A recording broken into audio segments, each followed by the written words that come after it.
ట్విట్టర్లో పెడుతున్నాడు. అమెరికా పోయి కంప్యూటర్ చదువుకున్నా అంటున్నాడు. ఆ కంప్యూటర్ని పుట్టించింది, ఈ దేశానికి పరిచయం చేసిందే రాజీవ్ గాంధీ సన్నాసి. లేకపోతే ఎక్కడో గుంటూరులో ఇడ్లీ కూడా అమ్ముకుంటూ తిరిగేటోనివి. ఎందుకంటే ఆడికి చదువుకుంటానికి పోయినావు కదా, నువ్వు ఆడనే ఇడ్లీ కూడా అమ్ముకొని బతికేటోనివి. లేకపోతే రైల్వే స్టేషన్లో చాయ్ సమోసా అమ్ముకుంటా సిద్దిపేటలోనే ఉండేటోనివి. రాజీవ్ గాంధీ దేశానికి కంప్యూటర్ని పరిచయం చేసింది కాబట్టి నీ బతుకు ఒక కంప్యూటరు, ఒక ట్విట్టర్ అకౌంటు, ఒక ఐటీ మంత్రి అయినావు. లేకపోతే ఐటీ శాఖనే ఉండేది కాదు. రాజీవ్ గాంధీ గారు ఐటీ రంగాన్ని ఈ దేశానికి పరిచయం చేసిండు కాబట్టి ఆ సన్నాసి ఐటీ శాఖకు మంత్రి అయిండు. లేకపోతే ఆ దిక్కుమాలలోని బాధనే మనకు ఉండేది కాదు. కాబట్టి ఇవాళ ఈ పరిస్థితుల్లో అలాంటి రాజీవ్ గాంధీ దేశ సమగ్రతను కాపాడడానికి ప్రాణ త్యాగం చేసి ఈ దేశాన్ని కాపాడిండు.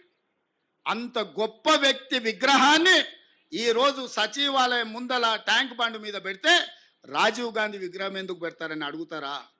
ఎంత బలుపు మాటలు కార్యకర్తలారా, ఒకసారి ఆలోచన చేయండి. అధికారం పోయినా మదము దిగలేదు. ఈడ తెలంగాణ తల్లి విగ్రహం పెట్టాలనుకున్నాడంట. నేను అడుగుతున్న దిక్కుమాలినోని, తెలంగాణ తల్లి విగ్రహం పెట్టడానికి 10 ఏళ్ళు పడతాదే? 1000 ఎకరాలలో ఫామ్ హౌస్ కట్టుకున్నావు నువ్వు, 100 ఎకరాలలో వాడు జన్వాడల ఫామ్ హౌస్ కట్టుకున్నాడు, 10 ఎకరాలలో శత్రు దుర్భేదమైన ప్రగతి భవన్ పేరు మీద గడిని నిర్మించుకున్నావు. వాస్తు సక్కయలేదని నీ కొడుకు సంకనాకనికి పోతున్నాను సచివాలయం కట్టుకున్నావు. 1,00,000 కోట్లు దిగమింగిన కాళేశ్వరం కట్టినవు. ఇవాళ తెలంగాణ తల్లి పెట్టడానికి 10 ఏళ్ళు సరిపోలేదా? 10 సంవత్సరాలైనా తెలంగాణ తల్లిని పెట్టలేదు. నేను ఇక్కడ రాజీవ్ గాంధీ గారి విగ్రహం అనగానే అయ్యో అయ్యో అని గుండెలు బాదుకొని అక్కడ తెలంగాణ తల్లి విగ్రహం పెట్టాలనుకున్నాడంట. 10 ఏళ్ళు ఏ గాడిద పండ్లు తోవినామని నేను అడుగుతున్నా. ఇక్కడ తెలంగాణ తల్లి విగ్రహం మేము పెట్టొద్దన్నమా? ఆ సన్నాసి సొంత విగ్రహం పెట్టుకుందామని ఇది రిజర్వ్ చేసి పెట్టుకున్నాడు. ఆ సన్నాసికి ఆ పక్కన బుద్ధుడు, ఈ పక్కన బుద్ధిలో నన్ను పెట్టుకోవాలని వాళ్ళ ఆలోచన.